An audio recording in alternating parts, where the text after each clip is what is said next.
All right, what's up, everybody? This is Cody, aka DFS Prodigy, coming to you live with Hotman DFS. So I'm pretty excited having him on. It's his first video ever, so definitely warm welcome him. Don't obviously run him away. So we're excited to break down though the Super Bowl of PGA, which is the Master. So, like I said, World Series, Super Bowl, WrestleMania, everything. It's basically the Super Bowl of the PGA week. So I'm excited about Masters. It's definitely going to be different than it was in November. There's obviously going to be no rain. So I'm excited.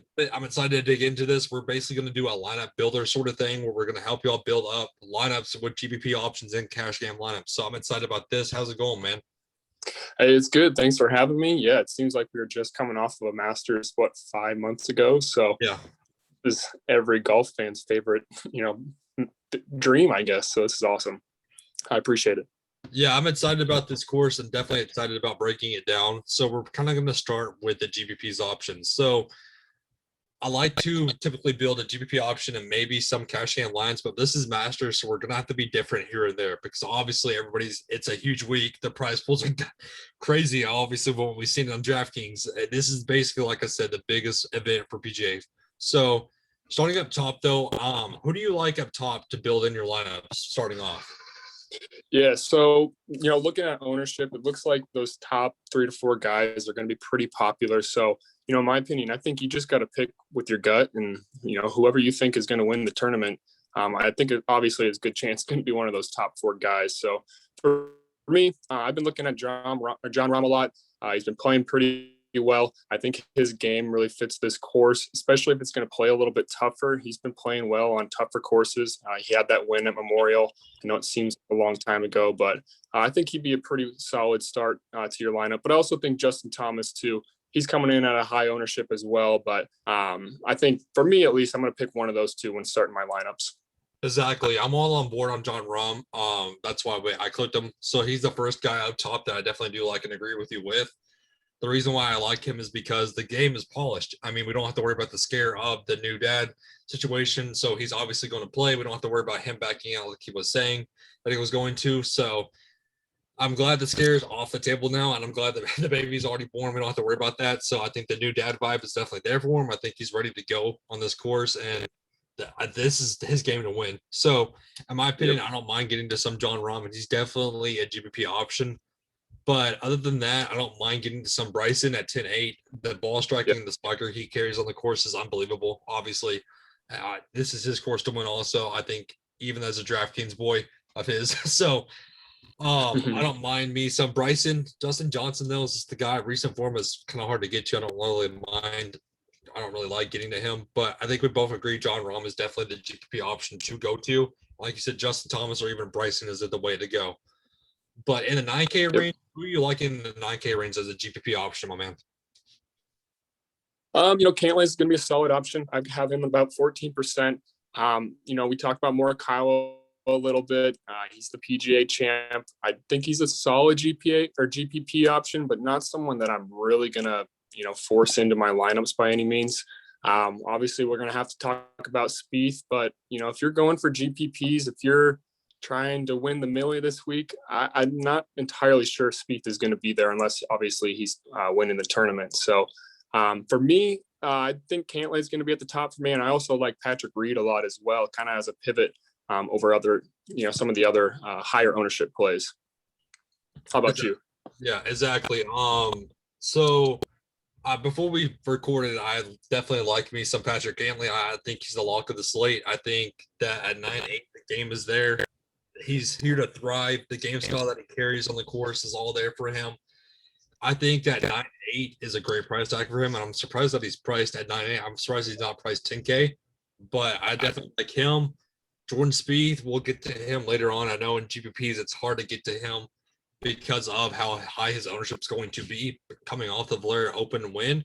So that's just kind of why I'm sticking away from him in GPPs. Morikawa, I just want to see him play more. I want to see him here on the course as a fan, not so much as DFS though. But the one guy I do like though is Brooks. At 9-2, I think the knee is all the way there for him. I think he can definitely set up well here. The ceiling that he carries is insane. Amount of points that he can get you here, and the course history here is there for him. So, but I trust Cantley obviously more than him at 9-2. But other than that, Yeah, there's nothing else I want. Yeah, go ahead. I don't think you go wrong. I think obviously you're going to have some issues with the injury, worrying about that all weekend. But at 10% ownership and at the price that he's at, what is it, 9.2 there? Normally he's at least 10.5, 10.6, especially going into a major. So ownership discount, price discount, I think that's totally fine, especially when you're betting on Brooks Koepka. So I like that a lot, especially for GPPs. Exactly. I like him more than Finau and Webb Simpson. Those are two guys are just hard to trust, in my opinion. Yeah. But jumping Finau is going to. Finau, I sorry. can't get to. No, you're good. Go ahead. Yeah, I cut you off. So Finau's going to be a fade for me. Webb Simpson's, he's kind of iffy. He's probably going to be a fade for me as well. And Xander, he has solid finishes at the Masters, but when you're picking guys in these top price, these top price tags, I want wins. I want guys that are going to be at the top no matter what. And until he does that, especially on a big stage like this, I'm going to have to fade him. Exactly. Yeah, that's why I'm kind of fading them too also. But continuing on to the 8K range, there's one guy and one guy only I like in this range. I think we both like him, is Daniel Berger. I think the course style that he carries on here is definitely in his favor. I like him a lot here. Honestly, the ball striking, the polish game, it's all there for him. Making 9 out of 10 cuts, 8.5. That's a great price tag for him. Who do you like in this 8K range? Daniel Berger's definitely at the top of my list. He's coming in at about 16.5%. So you're going to have to differentiate a little bit here in GPPs elsewhere. But I think he's a solid player. I'm going to feel more comfortable than him than really anyone else in this range. Hovland being kind of a younger player at the Masters, I really like him. Like you said, kind of as a fan, but probably not this weekend. Cam Smith, he's been doing pretty well. He actually finished, I think, top 5 at the Masters in November. He's had a couple of good finishes since then. His driving's just hasn't quite been there since then. It's kind of gotten a little worse since then as well. So that's probably going to be a fade for me as well. Yeah, all eyes on Berger, especially in cash games. I feel like he's going to be very high owned. Yeah, exactly. I trust Berger way more than I trust Hatton at 8.9. That's just hard to get to Hatton. And it's hard to get to Cam Smith just because of how this course sets up. I don't think he'll repeat, obviously, from November. I think there's no way that he will. But he has played well. I don't trust Scotty Scheffler here at 8.4 in this range. It's hard to get to him. 8.6 for Sungjae Im is hard to get to at his price tag.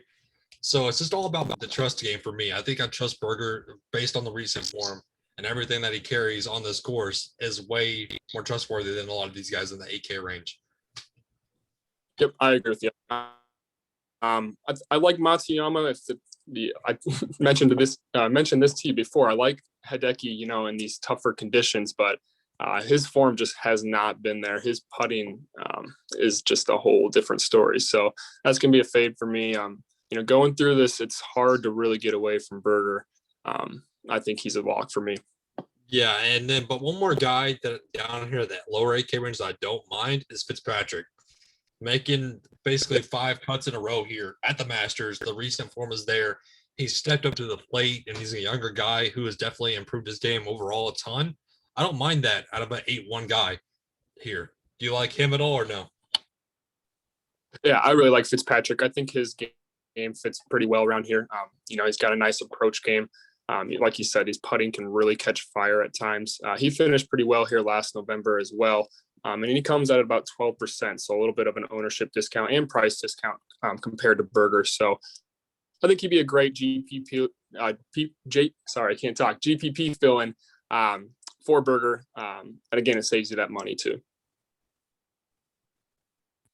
Exactly. So if y'all saw where I flipped Fitzpatrick in for Berger, that literally saved you, that bumped you up to the 7K range. So if you go Jon Rahm, Cantley, and a guy like Berger, you have to automatically go down to the 6K range to get you a value. But if you save it with Fitzpatrick, now you have 7,000 left over when you have 2 great guys and then a young stud in your laps with 3 guys at $7,000 left over. So for GPPs, this is a nice start for us, I think, in my opinion. But here's the meat and potatoes of the line that I really do like is the 7K range of the field. I love this 7K range overall. This is where I'm definitely looking at some guys who I think have the potential to win, honestly. So who do you like up top in the 7K range, man?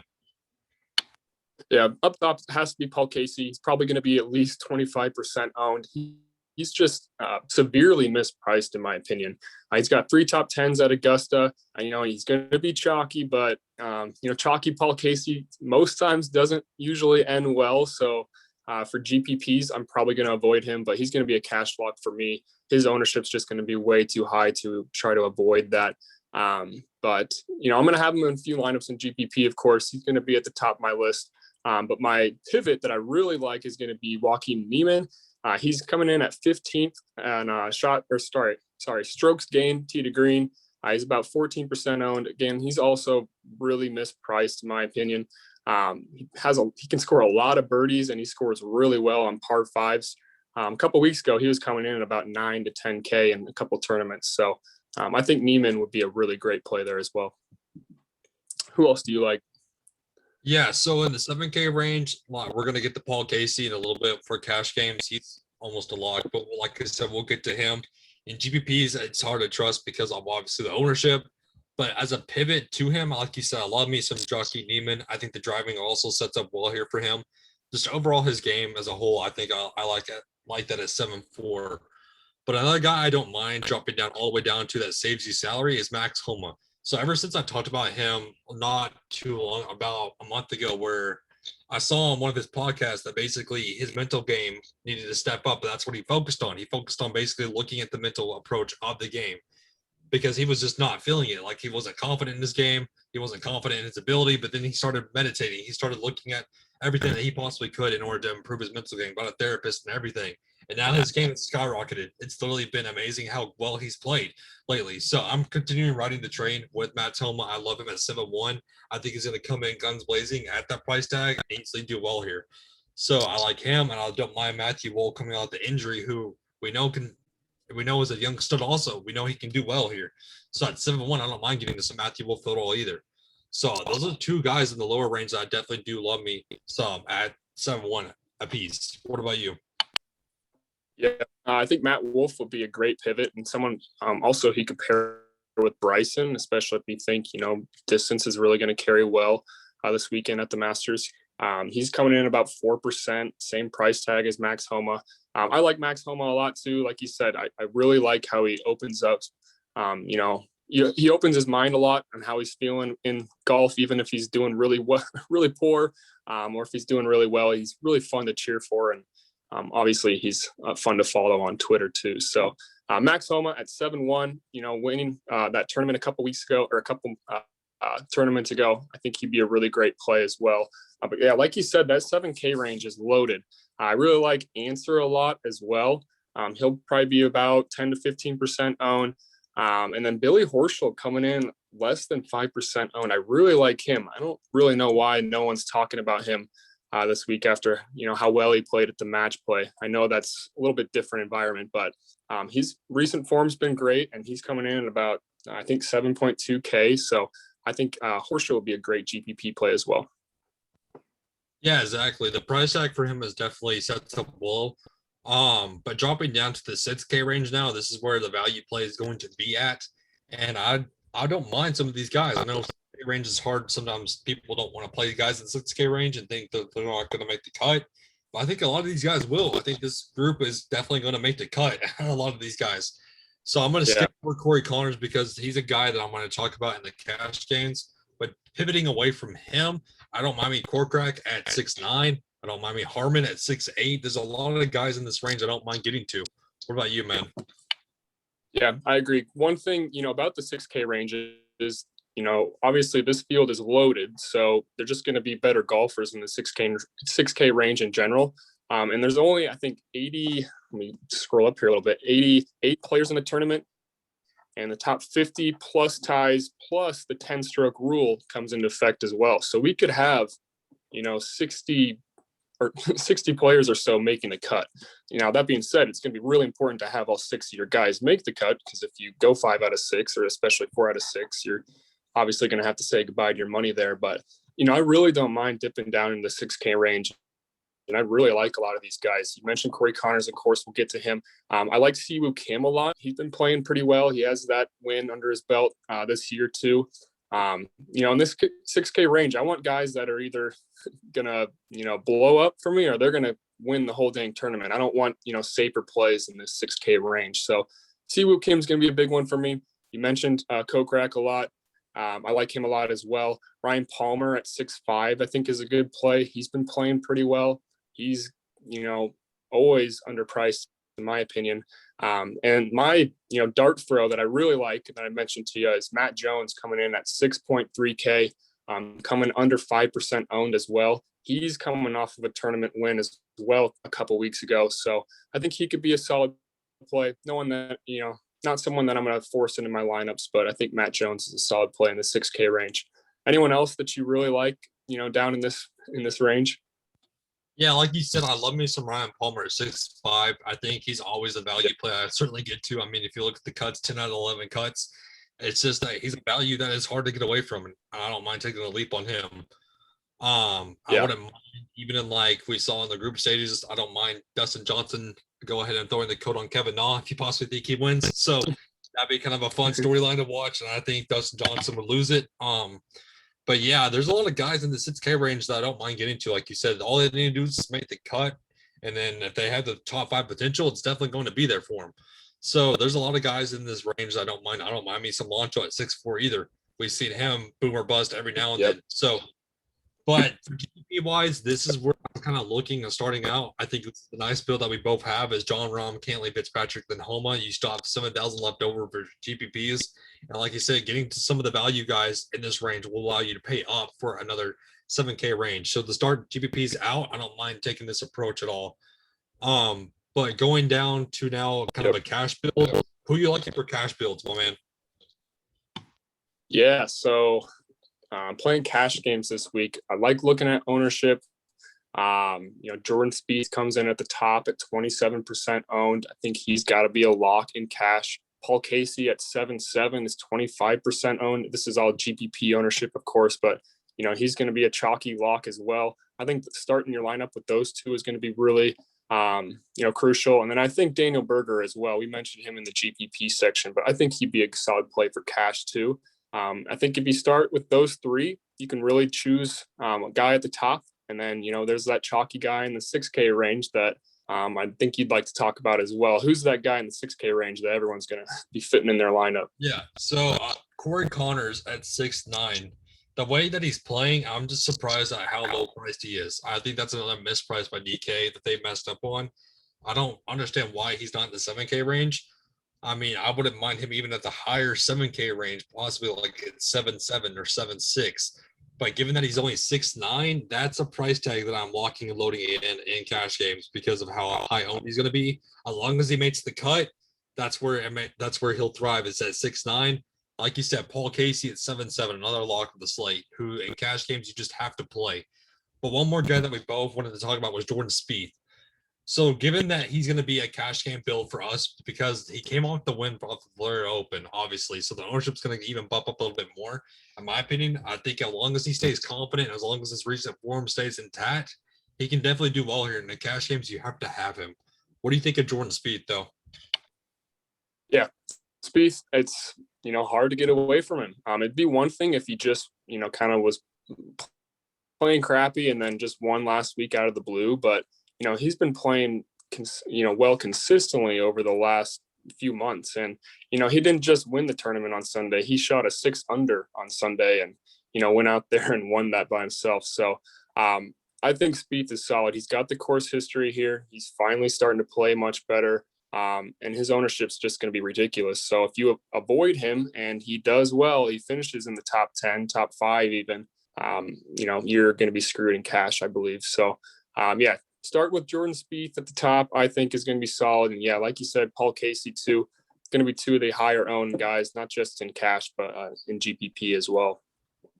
Exactly. And basically that's where our cash lineups are going to be at. Do you have any last closing thoughts before we had it here, man? Yeah, I think, if you start with those four, we got Spieth, Casey, Daniel Berger, and Cory Connors. It allows you to fit in one of those higher, price guys like, JT, John Rahm, DeChambeau, even Dustin Johnson, and then you can kind of figure it out from there. So I think that'd be probably the way I would go in cash. But otherwise, man, thanks for having me on. I'm really pumped for the Masters this week. It's finally here. We get the Masters twice in 6 months. That's, again, a dream. Yeah, man, I'm really excited about this and having it. Yeah, basically coming up on Thursday, so I can't wait to tune in. It's been a pleasure having you on, man. And this is basically us building the GPP and cash game lineup, optimal lineup for both of us. So I hope that definitely helps everybody out. Thank y'all for tuning in, and definitely check him out on Twitter, which I'll have his Twitter on the description below. Thank you, everybody, for tuning in. Have a good one, everybody. Yep. Good luck.